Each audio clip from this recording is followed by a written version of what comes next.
Suku Palembang adalah salah satu suku bangsa yang mendiami wilayah Sumatera Selatan, Indonesia. Memiliki luas daerah sekitar 352,51 km persegi. Suku Palembang memiliki populasi penduduk sebanyak 1.706.371. Mayoritas suku Palembang beragama Islam. Merujuk dari permasalahan yang kami angkat, yaitu mengenai kriminalitas sebagai penyebab stereotip negatif masyarakat terhadap suku Palembang. Kami mendapatkan data yang dilansir dari Badan Pusat Statistik Kota Palembang yang mengatakan bahwa per tahun 2022 kemarin, jumlah kriminalitas tindak pidana yang ada di Palembang terjadi sebanyak 879 kasus. Kriminalitas yang paling sering terjadi di bumi Sriwijaya tersebut adalah tentang premanisme dan juga pelecehan seksual. Yuk teman-teman, kita kenalan dulu terhadap tindak pidana yang sering terjadi di bumi Sriwijaya tersebut.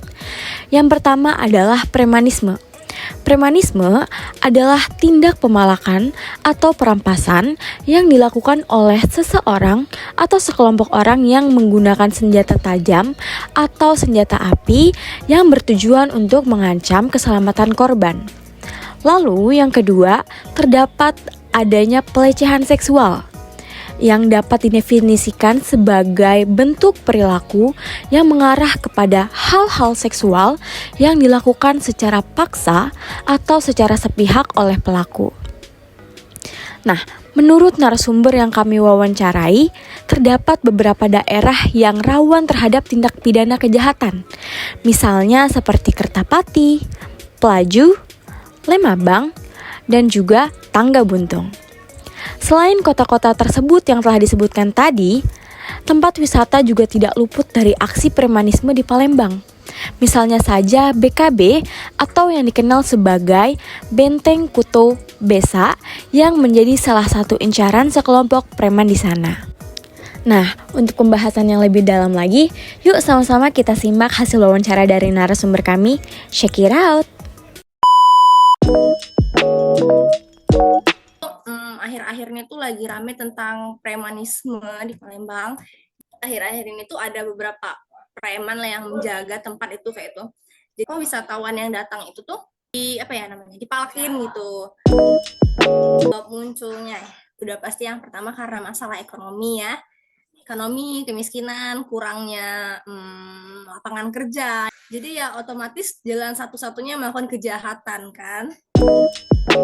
Berimbas pada citra negatif tempat wisata kita ini. Jadi orang-orang tentu aja males gitu datang. Jangan orang dari luar ya, kita yang dari Palembang aja males jadinya. Aku benar-benar merasa diresahkan sebagai orang Palembang itu sendiri, merasa nggak aman, terus jadi agak sedikit malu gitu. Masyarakat tuh udah sering kayaknya kalau buat ngelapor ke kepolisian tuh Pak. Jadi masyarakat Palembang tuh memanfaatkan kayak Instagram khusus Palembang yang kayak ini misalnya saya lihat ada pencopetan, saya rekam, terus saya kirim ke admin Instagram tersebut. Tiap malam tuh saya lihat kayak ada orang keliling-keliling gitu loh, kayak orang jaga malam lah gitu. Jadi ya mungkin itu sih ya usaha yang bisa dilakukan oleh pemerintah. Selain membangun pos keamanan tadi juga mereka bertindak cepat supaya langsung diringkus gitu, supaya ya jerah.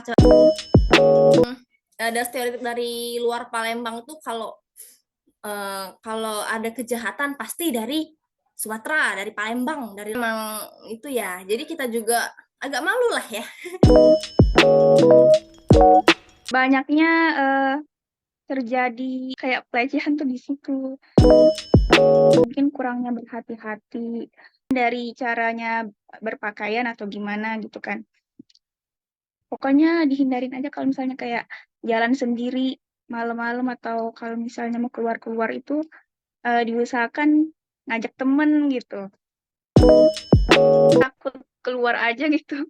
Mungkin nggak bebas jadinya kita kalau misalnya ada keperluan nih malam-malam yang mengharuskan kita untuk keluar rumah gitu kan.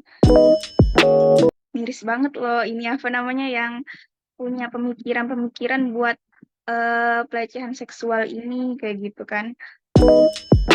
Dari orang tuanya tuh lebih ngingetin ke anak-anaknya buat jaga diri gitu. Usaha masyarakat juga lebih mengetatkan keamanannya gitu. Pertama kayak dilaporin dulu nih ke Pak RT-nya misalnya kayak gitu, atau langsung dilaporkan ke polisi tentang pelecehan tersebut ke pihak yang berwajib. Nah, disitulah dilakukan kayak tuntutan gitu, berapa tahun penjara gitu kan. Nah, selesai juga pembahasan dan wawancara dari kelompok kami. Semoga dengan adanya video ini akan memberikan pengetahuan baru bagi teman-teman semua. Kurang lebihnya mohon maaf. Terima kasih sudah menonton. Bye-bye.